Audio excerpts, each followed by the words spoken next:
Hi అండి, అందరూ ఎలా ఉన్నారు? అబ్బో, ఎండలు చాలా మండిపోతున్నాయండి.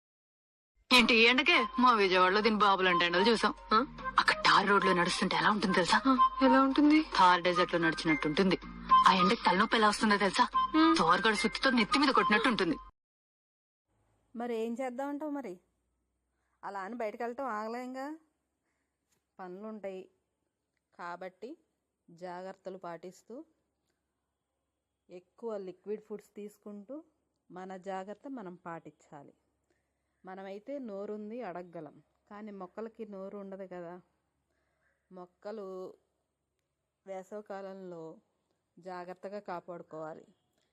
ఇష్టంతో పెంచేటప్పుడు ఒక మొక్క కూడా వడిలినా కూడా మనకి ప్రాణం అదో రకంగా ఉంటుందన్నమాట.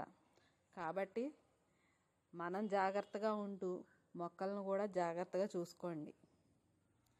ముఖ్యంగా ఎండలోకి వెళ్ళేటప్పుడు పిల్లలు కానీ పెద్దవారు కానీ ఎక్కువ ఆహారం కన్నా కూడా ఈ వేసవకాలంలో లిక్విడ్ ఫుడ్స్ గంటకు ఒకసారి ఏదో ఒకటి మంచినీళ్ళు, నిమ్మకాయ నీళ్ళు, మజ్జిగ ఏది అందుబాటులో ఉంటే అది తీసుకోండి. దానివల్ల చాలా వరకు డీహైడ్రేషన్ నుంచి తట్టుకోగలుగుతాం. ఇవన్నీ పాటించండి. నేను నా మొక్కలకి నీళ్లు పెట్టుకుంటూ వెళ్తాను.